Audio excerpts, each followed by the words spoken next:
our mailing list so we can email you the Zoom link for future sessions as well. We're going to have discussions on paying. We're going to have discussions on application process for medical students, for residents as well. And we're going to have discussion about intern year and PGY 2-3 year in rehab and many other helpful stuff that we are putting together for you. And everybody is welcome to join us, not only as a learner, but also as a speaker. So if there's a topic that you'd like to share with all of us, please direct message us, contact us so we can connect with you as well. And again, thanks a lot. Thank you, George. All right, so we'll get going here. So tonight we have Dr. Raman Sharma from Memorial Sloan Kettering Cancer Center. He's the Cancer Rehab Fellow there. He completed his residency over in New York at Burke Rehabilitation. If you are on social media, I'm sure you recognize his name. He's all over the social media. He's a great speaker and he's a wealth of information. So we're happy to have him here. Hello, everyone. Good evening. Thank you, George and Vinny, for the very warm welcome. Thanks for the PM&R Scholars team for reaching out, and it looks like there was a lot of interest in this topic. I know it's a challenging time, when you're thinking about fellowships and thinking about completing residency as it is. So hopefully we can shed some light on that. This will be kind of an intro to fellowships kind of a session. I'm going to go through some of the different fellowship options that are available. We're going to go through both ACGME accredited and unaccredited options. And I'm just going to briefly give you the application timelines for them, as well as some links at the end so you can get some more information. Okay, so we'll take it from with that. Just make sure your mics are on mute. And in the group chat, I'll have the group chat open on the side. So if you have any questions during the presentation, I'll try to keep an eye on the group chat, but if not, we'll have some time for Q&A at the end, okay?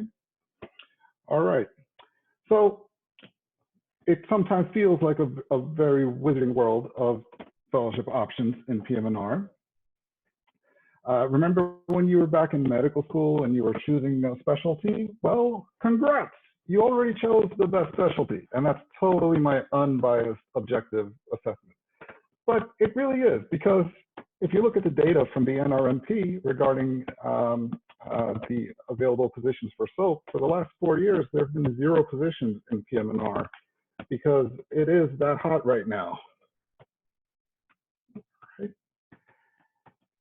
So before we jump into the different fellowships, what do you want to be when you grow up? This is a quote from John Lennon: choose to be happy, all right? With physician burnout on the rise across all specialties, and there's been talks on this at national conferences in the past as well, it's very important that you're happy. We're in this for the long run, so you want to do what makes you happy and what fits your life. But rest assured, we're a very friendly and collaborative field, a group of PM&R physicians. In fact, we invented the team rounds concept, where we're used to dealing with interdisciplinary teams with surgeons and internists and therapists and nursing staff and social workers. Okay, maybe we didn't invent it, but we use it all the time in inpatient, and I'm sure the residents that are on board will agree with that. Anyhow, I'm glad you're all here today, and so let's jump into it. Okay, so you're thinking about fellowship. All right. So the first thing we want to do is we want to keep an open-minded approach throughout all your rotations. I want you to think of each rotation as a test drive, like you're going to test drive a car. You want to go into it with no preconceived notions, no biases. You really want to jump into it where if you're on your brain injury rotation this month, you want to think and act and feel and eat and breathe and sleep like a brain injury physician.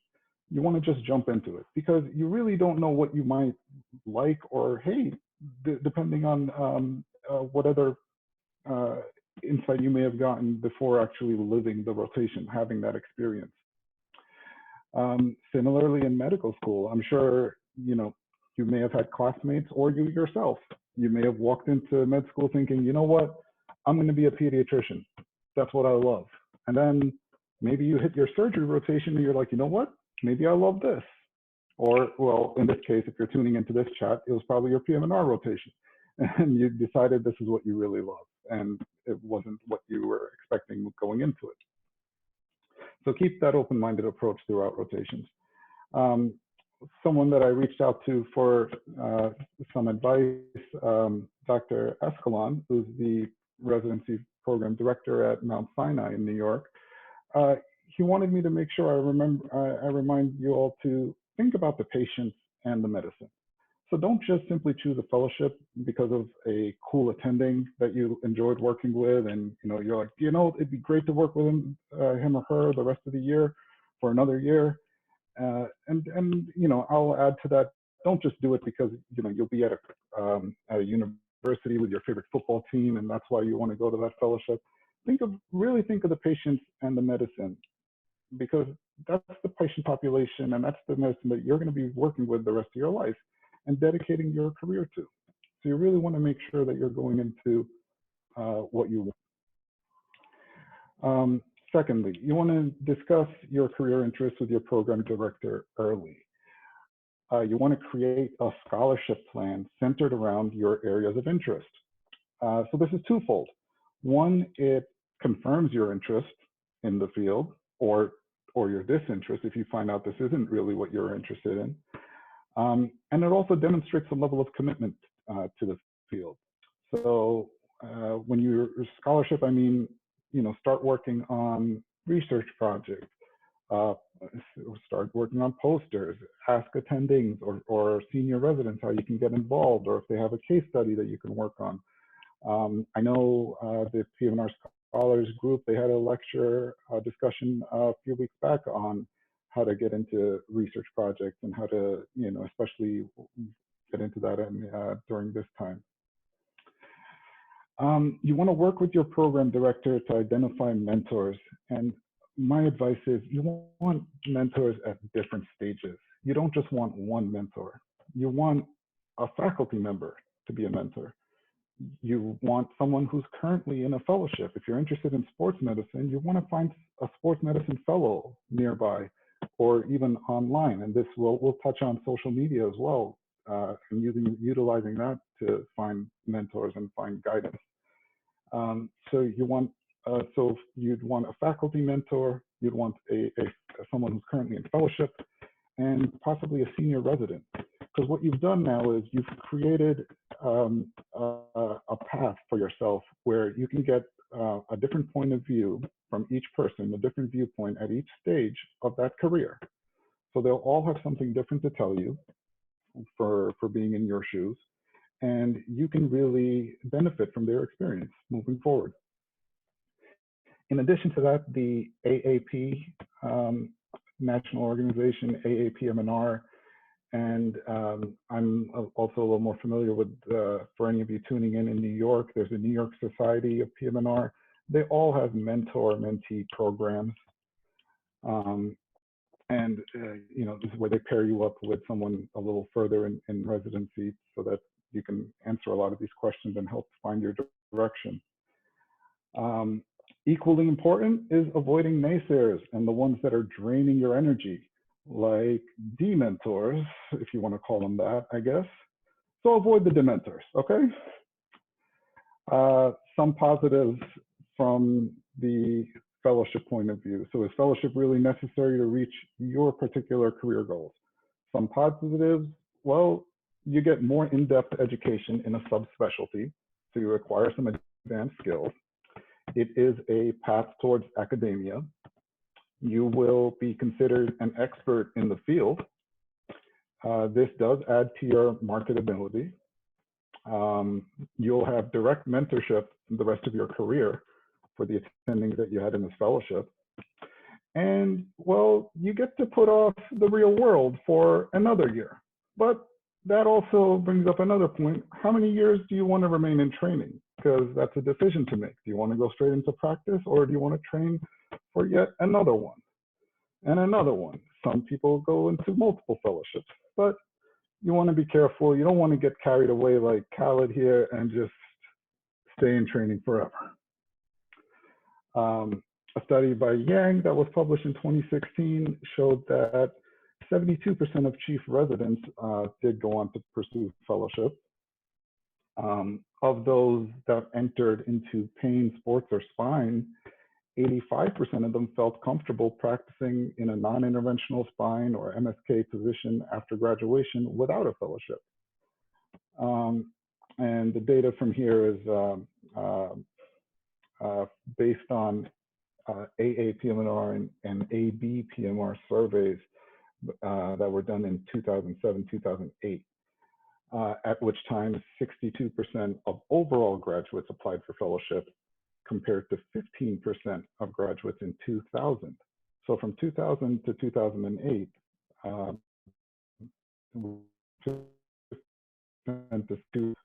this could be a survey research idea if someone wants to work on it, you know, because it looks like the last data we have on this, and I did a lot of asking around, it looks like the last published data was around 2008. So it would be nice to see what percentage are going into fellowships now in 2020. But based on that data, it looks like the trend is increasing. So lastly, what are all the different fellowship options? So there's so many options, and it's so important to make sure that we've had a full experience of each field so that we can make an educated decision. So back to point number one, making sure you keep that open mind through your rotations. Okay. So the American Board of Medical Specialties recognizes a certain number of PM&R specific fellowships and multidisciplinary fellowships. And so the PM&R specific ones are spinal cord injury and pediatric rehab, Peds rehab. That means only PM&R residents can apply to these fellowships, no one else. Multidisciplinary, you have some other people applying to them as well. For example, brain injury medicine, you can have PM&R residents, you can have neurology residents, psychiatry residents apply to this as well. Sports medicine, you can have family medicine, emergency medicine, and some other specialties. Pain medicine, you can have anesthesia applying as well as PM&R and neuro as well. And then neuromuscular, obviously neurology is also applying there. Hospice and palliative, you could also have applications from, actually that's the one that has the biggest number of fields that are applying to it. I think it's like 8 or 9 different specialties are able to apply to palliative medicine fellowships. That's not to say that all fellowships will entertain candidates from every specialty, but it's a multidisciplinary specialty. Okay, so jumping into brain injury. So this includes disorders of brain function due to injury, wide range of medical, physical, cognitive, sensory, behavioral disorders, special expertise in treating management of CNS insults, encephalopathies, anoxia, hydrocephalus, and similar neurocognitive presentations.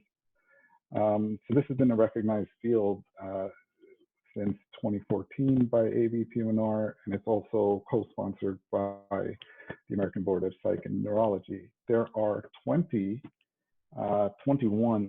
actually from this is last year's ERAS printout. So there's now 21 total programs in the country. Application is July of your PGY4 year. And the match results are in December of that 4th year. Okay. So sports medicine. Sports medicine, clinical subspecialty with looking at injuries sustained during sporting activities. This subspecialty certification to improve the quality of care of individuals engaged in any physical exercise sports. It's been offered since 2007, interdisciplinary, like we said. So there are 18 PM&R specific PM&R based programs, 9 programs in emergency medicine. The majority of programs are family medicine based, 145 of them, and then 17 Peds programs. For sports medicine, it's going to be important because it's a competitive field, and this applies to all the fellowships. You want to go do an away rotation, and we'll talk about that later as well. But doing a rotation at a institution where you feel you'd want to be and that you'd want to match, that can really help you out. One, you get to learn more about the field, but two, it's basically an audition extended interview. It's your interview before your actual formal interview later in your PGY4 year. See the AMSSM website. They have contact info for individual programs, and contact programs very early because they fill up very quickly for outside resident rotations. So consider starting about 6 to 8 months ahead of time. So for sports medicine, I just screenshotted the 18 PM&R based programs. Again, you're going to apply on that similar timeline as brain injury. You're applying in July of your PGY4 year, and you're going to find out your match results in around January of that year. Okay. So spinal cord injury, SCI is looking at the management of traumatic spinal cord injury, non-traumatic etiology of spinal cord dysfunction. And this encompasses patients of all ages. SCI certification has been offered by the board since 1998, and there are 22 separate programs.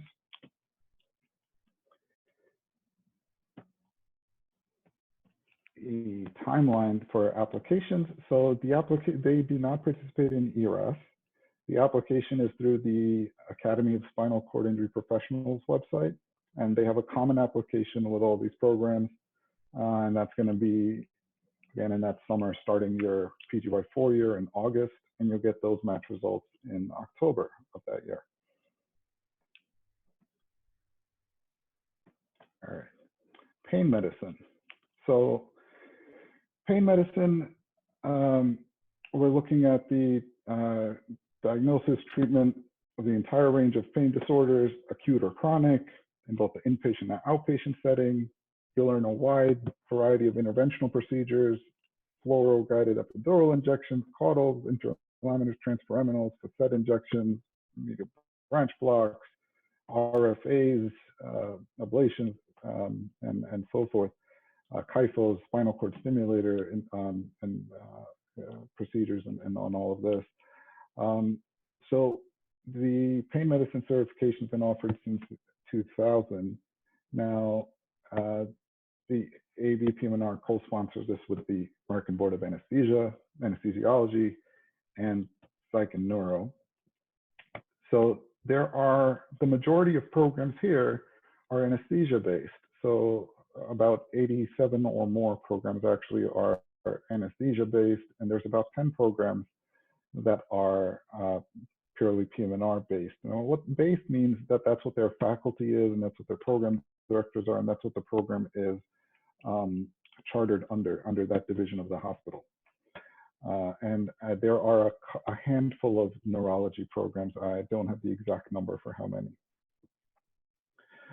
That being said, it's multidisciplinary, which means, yes, as a PM&R resident, you can apply to an anesthesia-based PM&R, an anesthesia-based pain medicine program.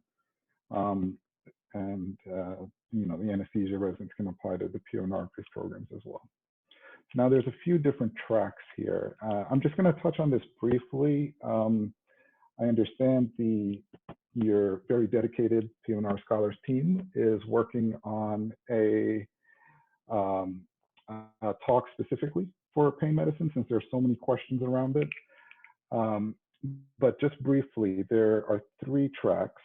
There's the ACGME accredited track, unaccredited, and then MASS accredited Spine MSK.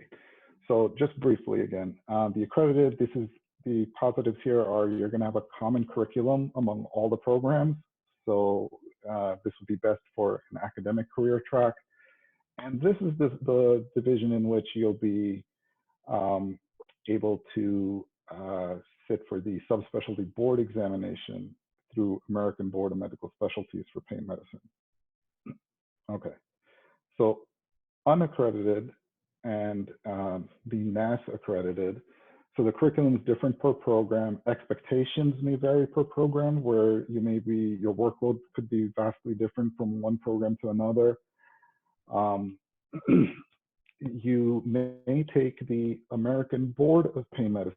So that's a different board. This is not the ABMS, officially recognized subspecialty board certification for all 50 states. There's something else called an American Board of Pain Medicine, which is recognized in about 15 or 16 states or so, is my understanding. And you are not eligible to take the ABMS boards within these fellowships. Does board certification matter? Yes, no, depends where you are. It depends on what you're practicing, what your practice looks like. All of these questions are going to be deferred to my colleagues, much more experience in the pain medicine fellowships and in the future lecture. All right, let's see. The application timeline, however, and this is just for the ACGME accredited pain programs, it's going to be in December of your PGY3 year. So this is the one field where you're going to be, you're starting rehab as a PGY2. This is less than halfway through your residency. You're applying in December of your third year. So less than halfway through your rehab residency, you need to have your application ready to go. ERAS actually opens in September of that PGY3 year to start inputting your info. So this is something where you're going to want to really reach out and try to get onto some projects or research earlier than the other specialties. And match results are going to be almost a year later in October of your PGY4 year. So a little bit of a waiting game here. Okay, Peds Rehab. So unlike the other fellowships, which are 1 year long each, Peds Rehab is 2 years. Would make DJ Khaled very happy. So Peds Rehab is specialty focused around children, childhood onset physical impairments, either including related to or secondary to medical, physical, functional, psychosocial, cognitive, vocational limitations or conditions, and an understanding of the life course or continuum of any disabilities.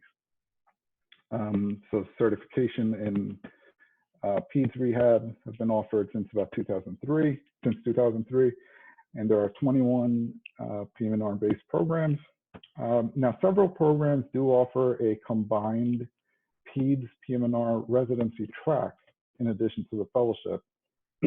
In that case, I believe you will only be doing a 1 year fellowship because you will have done a lot more focus on Peds during your residency.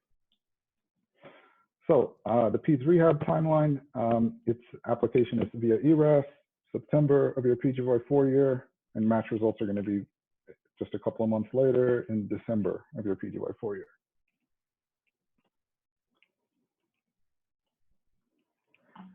Neuromuscular medicine. So neuromuscular medicine, this sits physiatrist who focuses on evaluation, treatment, disorders of nerve, muscle, neuromuscular junctions, including diseases like ALS, peripheral neuropathies, various muscular dystrophies, congenital acquired myopathies, neuromuscular transmission disorders.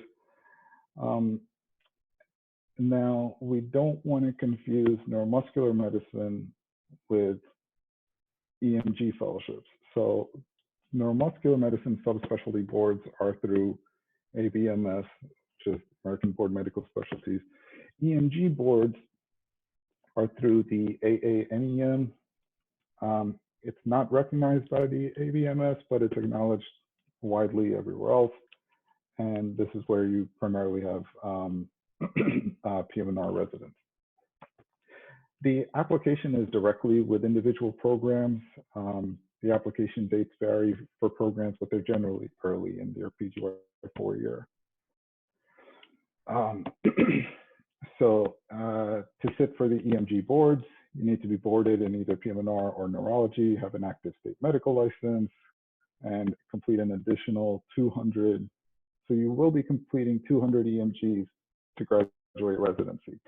Now, I know the PGY4 is in the room. If you happen to be listening in, From what I understand, your program and your program director can fill you in on more details. From what I understand, those requirements are not strict for this particular year as you're graduating, given all of the changes in the world today and the change in rotations over the last few months. But generally, we need 200 EMGs to be performed to graduate residency. So for this EMG board, you need an additional 200 that are performed independently, and this can be done during your fellowship or during your time as an attending. Okay, hospice and palliative medicine. So this is a physiatrist who provides care to prevent and relieve suffering experienced by patients with life-limiting illnesses. They work, addressing these multifactorial causes of pain and suffering to enhance the quality of life. This subspecialty has been offered since 2008. Interdisciplinary. So there are the total, okay, here we go. So all the other fields that also offer palliative medicine subspecialties are family medicine, internal medicine, emergency medicine, Peds, psych and neurology, and surgery and anesthesia. So there are 158 total programs, and application is via ERAS, July of your PGY 4-year, and match in December of your PGY 4-year.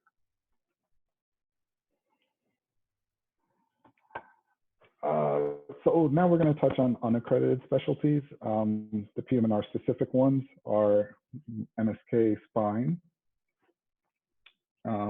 cancer rehab, and research fellowships. And then some multidisciplinary, which means more than just PM&R can apply to it, are women's health, cardiopulmonary rehab, cancer rehab should not be there, electrodiagnostic medicine, neuro rehab, stroke rehab, P&O, prosthetics and orthotics, burn rehab, and occupational environmental medicine, and coming soon, ICU rehab in a few places. Women's health focuses specifically on gender differences in musculoskeletal conditions, pelvic floor dysfunction, musculoskeletal disorders related to pregnancy, delivery, postpartum, and management of impairments caused by female-specific cancers. There's some overlap with cancer rehab here as well. You can apply in July of PGY 4, and the match is a rolling variable.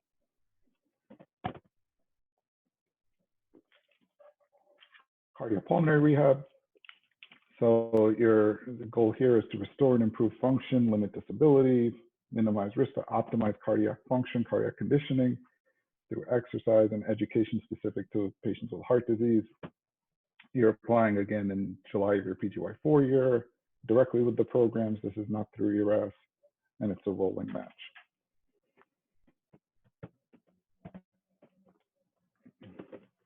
So cancer rehab, here you're dealing with the treatment of neuromuscular skeletal impairments and disabilities related to cancer or its treatment. So these are issues that come up in cancer patients that are currently under treatment or in survivors of cancer. Complications can be related to surgery, to radiation therapy, chemotherapy, to any stem cell transplant, any other complications that relate to the cancer itself. And there's also a significant management of non-cancer related neuromuscular musculoskeletal issues. Guess what? Patients with cancer also get arthritis, and their knees may also hurt. They may also have frozen shoulder. It doesn't always need to be directly related to cancer or its treatment, because you're still a physiatrist first with all of these specialties. You're going to apply directly at the end of your PGY 3-year to your July of your PGY 4-year. This past year, they started having a common match date, and we are now up to 8 total training programs around the country. All right, so we went through pretty much all the different fellowships there are, and we're wrapping up. I just wanted to touch on a couple more points. So I wanted to share my story. So I did my preliminary year of internal medicine at Brookdale University Medical Center over in Brooklyn, New York. So this was an internal medicine year. A common question that I often get from medical students, and I believe we have some medical students online tonight, is, well, should I be applying for that prelim medicine year or that prelim surgery year? Or should I be applying for that transitional year? Which one is best? And that's a very subjective term. Or which one's going to best prepare me for rehab? Well, there are very specific skills that will be beneficial that you're going to learn during that PGY 1 year. But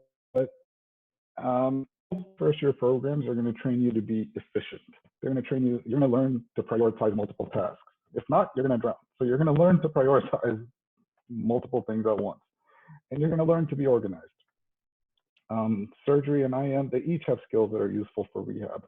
Yes, you may get more exposure to dealing with wound care and stump care in surgery. And yes, you may get more more issues dealing with stroke patients in medicine. But you're going to learn rehab. You'll learn plenty of rehab through years PGY 2, 3, and 4 when you get to rehab. So worry not. I did my PM&R residency, like they mentioned, at Burke Rehab up in Westchester, New York. And during this time, it's very key to learn how to find research that's available, learn where the electives are, learn how to book those electives, seek out mentors and sponsors that are going to help you advance along your career path, and really utilize social media. There's a great talk that, again, the PM&R Scholars Group did on social media that was presented at the International Conference, ISPRM, AAP, back in March. They have a link to their slides up on their Twitter page, so be sure to check that out as well. And then fellowship, I'm currently at Sloan Kettering in New York. I get hands-on practice. The reason I chose to do a fellowship is I get hands-on practice learning to be an attending. I have a chance to really advance the field, and I get a chance to be a physiatrist first. I didn't know about cancer rehab when I started as a PGY2. In fact, I found out about it a little later on, but I just liked being a physiatrist. I liked being a physiatrist first. I liked using my skills in musculoskeletal rehab. This musculoskeletal rehab is what drew me to rehab in the first place. Growing up playing basketball in high school and everything, I was always on the other side of the doctor's table, visiting doctors as a patient. So that's what drew me to rehab to begin with, my fondness for MSK. So there's an opportunity in cancer to immediately help in this growing field. There's 17 million survivors right now in 2019, and the expected number in 2040 is to go up to 26 million and more. So cancer, as survivorship increases, it's no longer a terminal diagnosis, it's more of a chronic condition requiring PM&R oversight throughout the continuum of cancer care, even starting with prehab before treatment begins to maximize your level of function. And as treatments evolve, because patients are living longer and treatments are getting better, so too will side effects and impairments that are affecting these patients' function and quality of life. So that was my reasoning for going into the track that I chose. But you really want to learn for yourself what it is that will drive your decisions. And there are so many decisions to make, so many decisions in residency. So are you going to do a fellowship? Are you going to go to a job? Okay, is your job going to be in academics or is it going to be in private practice? But is it going to be inpatient-based or a mix or an outpatient-based specialty? Are you going to remain a general physiatrist or are you going to be a subspecialist? Do you want to do a little of both? Are you joining a practice? Is it a solo practice, a group practice? Is it a multi-specialty group? Are you joining a group that has an orthopedist, that has a neurologist, and a PM&R specialist?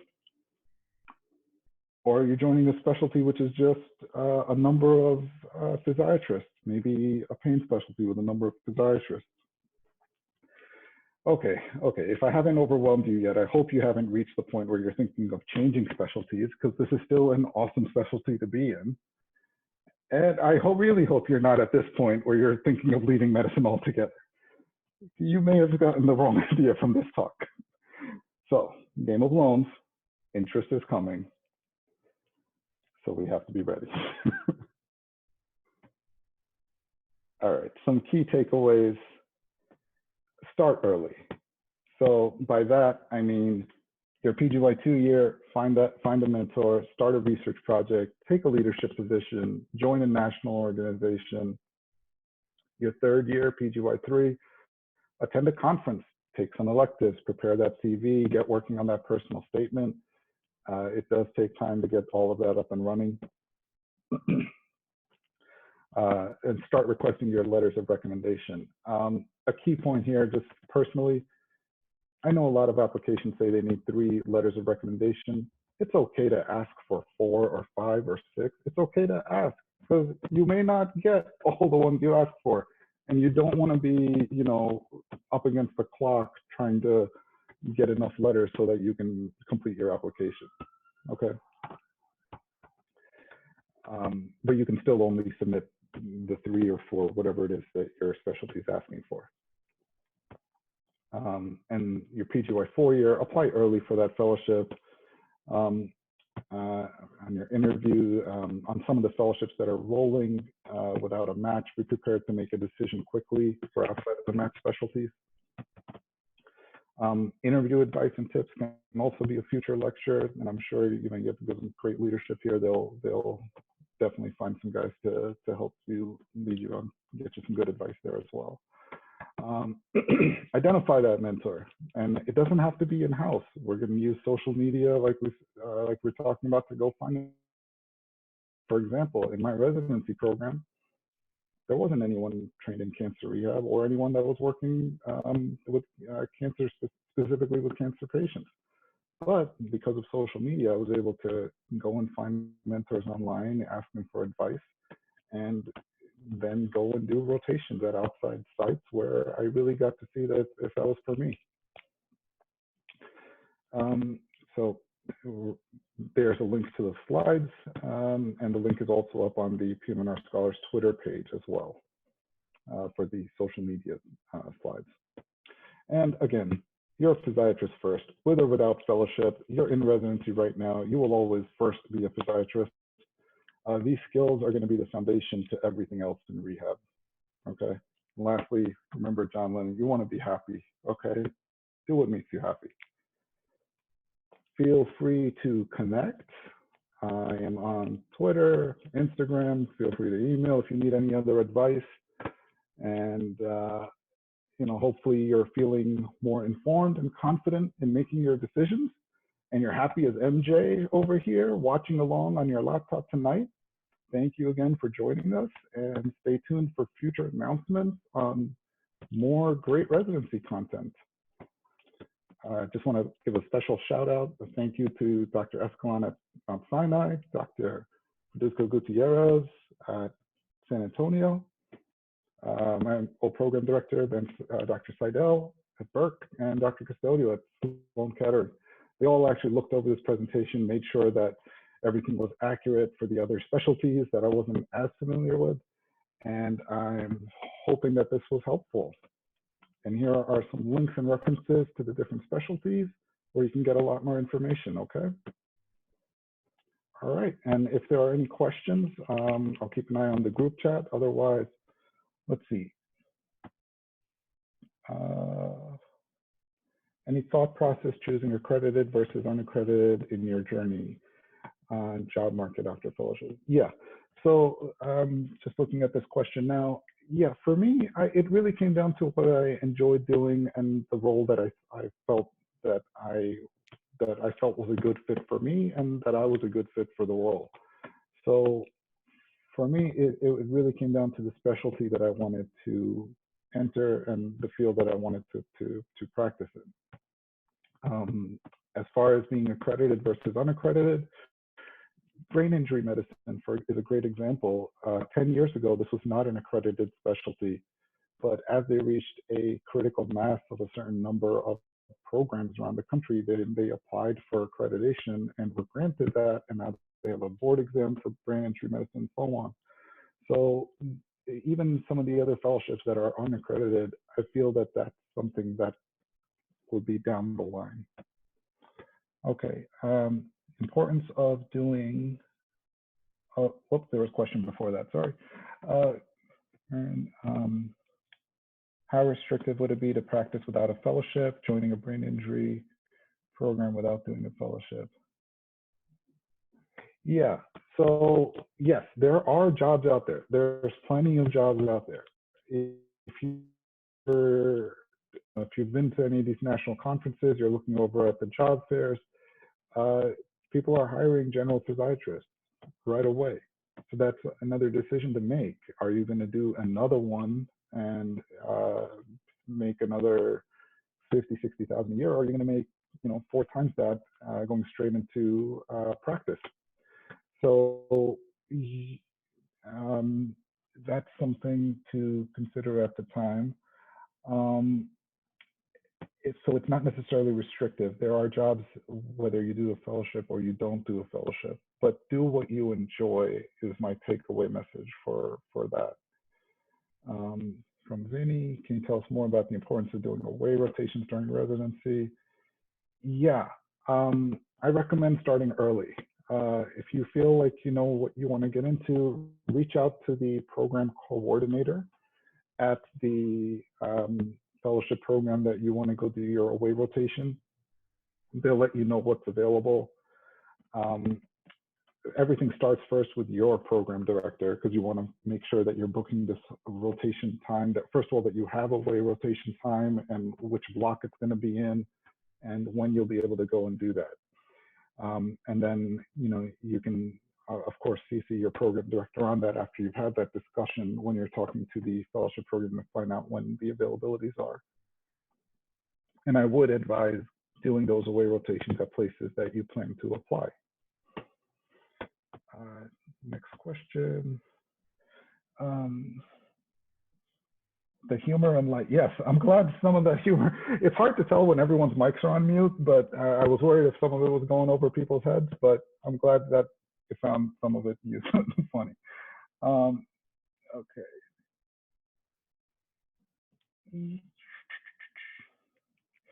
Yeah. So I like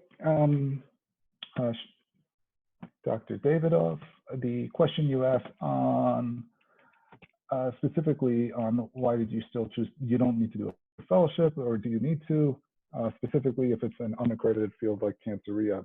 There's a great article authored by Dr. Wysotsky and from NRH at Georgetown and Dr. Custodio at Sloan Kettering, where they did a point-counterpoint debate about is fellowship necessary in cancer rehab specifically. And if you, again, if you feel that you've gotten all the proper training possibly in your residency, if your residency was really strong in a certain area, then it's conceivable that you may be able to go into that field without a fellowship. And on the other hand, if you didn't have that experience, or if you just want more of an immersive experience of seeing a wide variety of everything, then a fellowship might be a better fit for you. But I do recommend that article. Let me see if I find a link to it. I will. I'm actually going to retweet that article tonight. So go to my Twitter page. I'll find it. I will retweet it tonight, so it'll be up there. Let's see. How has the pandemic changed scheduling for electives this year? I'm not sure. Most places are not doing any away rotations this spring, and I know a lot of them were canceled. So I don't know when they will return to business as usual. You can choose to apply for a fellowship later. Yeah, you can immediately after residency. If you do want to go into work, that's totally fine. But you want to be doing something academic in the meantime before you go back into reapplying. Okay. For foreign countries, I think that's going to be a question with individual programs about applying from Indonesia, foreign physiatrists taking part in fellowships. That's going to be probably the fellowship directors at individual programs would know the answer to that a lot better than I would. There we go. Thank you for sharing, Dr. Mundy. Much appreciated. All right. Thank you all. Wonderful to connect with all of you, and definitely stay tuned to the PM&R Scholars page for more awesome content. All right. Have a great night. Good night. Thank you, Dr. Sharma. That was awesome. And thank you for everybody for coming out. I hope you guys all enjoyed it. I will have the recording of this available. So if you want it, just email me. It'll be on a private Google Drive for now. We're working on getting a YouTube set up. And if you guys have any other questions or anything like that about PM&R Scholars, or if you want us to redirect any questions to Dr. Sharma, you could always contact us by email, Instagram, or Twitter as well. All right. Awesome. Good night, guys. Thank you, Dr. Sharma. It was awesome. You're very welcome. Anytime.